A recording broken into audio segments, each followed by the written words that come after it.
বন্ধুরা, আশা করি তোমরা সবাই ভালো আছো। তোমার চ্যানেলে তোমাদের সবাইকে স্বাগতম। তো আজ তোমাদের জন্য একদম বাংলার ফার্স্ট ইউনিট টেস্টের একটা প্রশ্ন শেয়ার করছি।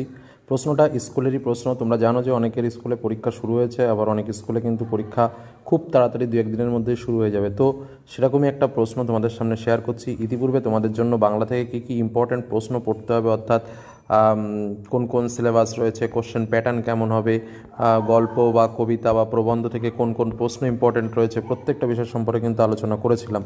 যারা সেই ভিডিওগুলো দেখেছো তারা দেখবে যে প্রশ্নগুলো তোমাদের পরীক্ষাতে আসবে। বেশিরভাগ প্রশ্নগুলোই সাজেস্টিভ রূপে কিন্তু তোমাদের সামনে ইতিপূর্বেই শেয়ার করেছি। তো চলো আজকের প্রশ্নটা একটু দেখে নিই, তার সঙ্গে অবশ্যই উত্তরগুলো দেখে নেব। বিশেষ করে শর্ট টাইপের প্রশ্ন যেগুলো রয়েছে তার উত্তরগুলোও কিন্তু আজকের আলোচনার মধ্যে আমরা দেখে নেব। তাহলে আমরা অনেকটাই বুঝতে পারবো যে কোন লেভেলের প্রশ্ন আসছে বা কীভাবে আমাদের পরীক্ষাতে প্রশ্ন আসে। আর যাদের পরীক্ষা হয়ে গেছে তারা অবশ্যই তাদের পরীক্ষা কেমন হয়েছে কমেন্টে জানিও। প্রথম যে বিষয় বলবো, আমাদের সময় স্বাভাবিকভাবে 1 ঘন্টা 30 মিনিট সময় থাকে এবং আমাদের পরীক্ষা হয় 40 মার্কের। তো চলো, প্রথম প্রশ্ন আমাদের এমসিকিউ প্রশ্ন দেওয়া হয়েছে, যেখানে প্রথম প্রশ্ন, আয়ারও বেঁধে থাকি কবিতাটি কোন কাব্যগ্রন্থের অন্তর্গত? অপশান রয়েছে পাঁজরে দাঁড়ের শব্দ, জলই পাষাণ হয়ে আছে, দিনগুলি রাতগুলি, নাকি নিহিত পাতাল ছায়া। তো উত্তরটা কি? উত্তরটা হচ্ছে জলই পাষাণ হয়ে আছে। দ্বিতীয় প্রশ্ন, নতুন নতুন অমন হয়, নতুন নতুন কি হয়? অপশান হচ্ছে আনন্দ, ভুল, আহ্লাদ, নাকি কারেকশন। এই যে এই প্রশ্নটা কিন্তু খুবই ইম্পর্ট্যান্ট একটা প্রশ্ন। নতুন নতুন অমন হয়, কি হয়? মানে এই যে ঘটনাটা, এটা কি আনন্দ তো হওয়ার কথাই নয়, ভুল হওয়ারও কথা নয়।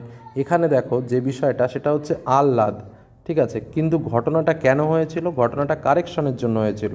তো যাই হোক, এখানে যে অপশান দুটো দেওয়া হয়েছে তার মধ্যে আমার ব্যক্তিগতভাবে মনে হয়েছে যে এখানে কারেকশনটাই হবে, কারণ এখানে অমন হয় মানে ওই তোমার তপন তো ওই ওর কারেকশনটা দেখেই তো চুপচাপ হয়ে গেছিলো না, বিষয়টা কিন্তু ওরকম। কিন্তু অ্যাকচুয়ালি এখানে মা ভেবেছিল আহ্লাদের কথা। এই জায়গাটা কিন্তু মনে হচ্ছে কারেকশনটাই হবে। তোমরা তোমাদের মনে কোনটা হয় অবশ্যই কমেন্টে লিখে দিও, কারণ যেহেতু একটা স্কুলের প্রশ্ন সেহেতু আমি এটাই তুলে ধরেছি। তারপরে কোশ্চেন, পশুরা অশুভ ধ্বনিতে কী ঘোষণা করলো? অপশানে রয়েছে দিনের অন্তিমকাল, ভোরের সূর্যোদয়, অরণ্যের অন্ধকার, নাকি সন্ধ্যার সমাগম। উত্তর হচ্ছে দিনের অন্তিমকাল। আচ্ছা, তারপরে কঙ্কাবতী এর লেখককে? অন্নদাশঙ্কর রায়, ত্রৈলোক্যনাথ মুখোপাধ্যায়, বঙ্কিমচন্দ্র চট্টোপাধ্যায়, নাকি শরৎচন্দ্র চট্টোপাধ্যায়। তো উত্তর হচ্ছে ত্রৈলোক্যনাথ মুখোপাধ্যায়। পরবর্তী প্রশ্ন, পাবলো নেরুদা ছিলেন জার্মান কবি ও চিত্রকর, রাশিয়ান লেখক ও ভাস্কর্য শিল্পী, চিলিয়ান কবি ও রাজনীতিবিদ, নাকি ইউরোপিয়ান কবি ও রাজনীতিবিদ। তো উত্তর হচ্ছে চিলিয়ান কবি ও রাজনীতিবিদ। পরবর্তী কোশ্চেন, ভাববাচ্যের কর্তাকে কি বলা হয়? দেখো, ভাববাচ্যের কর্তাকেও কিন্তু অনুক্ত কর্তা বলা হয়।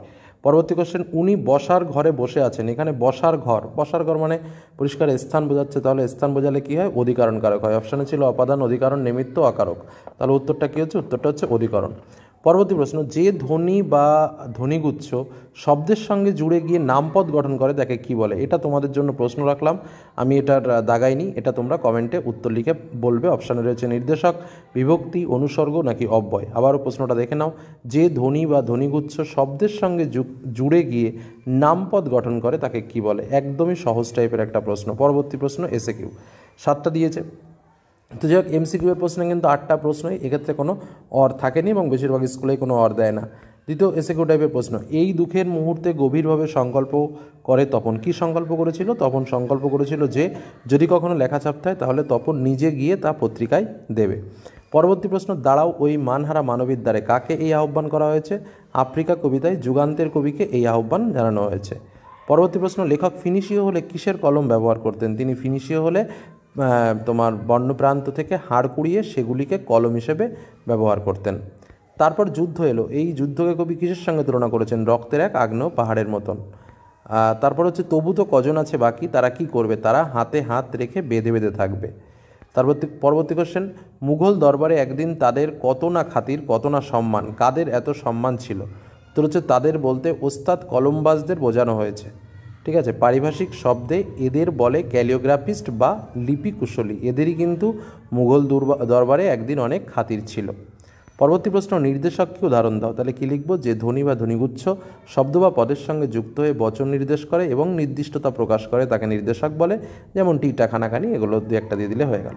এবার আমরা একটু 3 মার্কে কি প্রশ্ন এসে দেখে নিই। প্রথম প্রশ্ন, রত্নের মূল্য জুহুরির কাছে, রত্ন ও জুহুরির পরিচয় দাও, এমন উপমা দেওয়ার কারণ কি? অথবা রয়েছে পৃথিবীতে এমন অলৌকিক ঘটনাও ঘটে, এই ঘটনার প্রতি কি ইঙ্গিত করা হয়েছে, তাকে অলৌকিক বলা হয়েছে কেন? পরবর্তী প্রশ্ন যেটা রয়েছে, আর সেই মেয়েটি আমার অপেক্ষায়, মেয়েটিকে সে অপেক্ষা করে আছে কেন? অথবা আমাদের ইতিহাস নেই, কাদের ইতিহাস নেই, কেন এমন কথা বলা হয়েছে?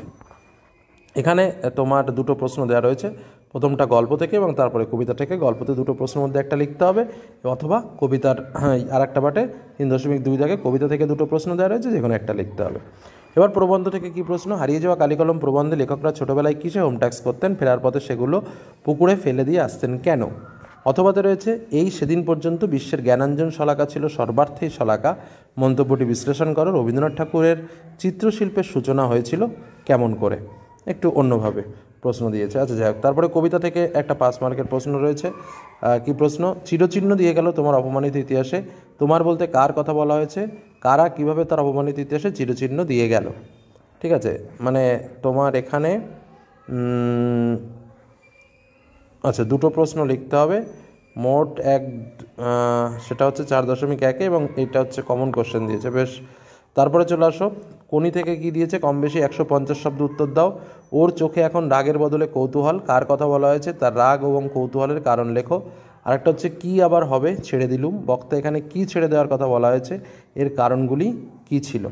নেক্সট, চলিত গদ্যে বঙ্গ অনুবাদ করো। The world is like a looking glass, if you smiles it smiles, if you frown it frowns back।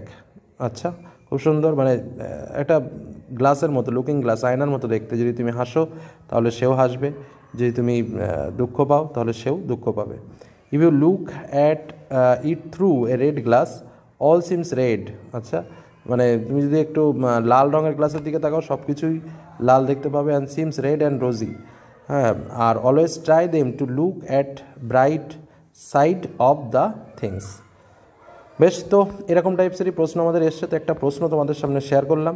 তো এরকম টাইপের প্রশ্নই পাবে। আর আরেকটা কথা, যে যারা পরীক্ষা হয়নি তাদের জন্য এই ভিডিও ডেসক্রিপশন বক্সে একটা লিঙ্ক দিয়ে দেবো, সেই প্রশ্নগুলো অন্তত দেখে যাও, পরীক্ষার আগে খুব কাজে লাগবে। এইটুকু বলে আজকে আলোচনা শেষ করলাম। সকলে ভালো থেকো, সুস্থ থেকো, সাবধানে থেকো। ধন্যবাদ।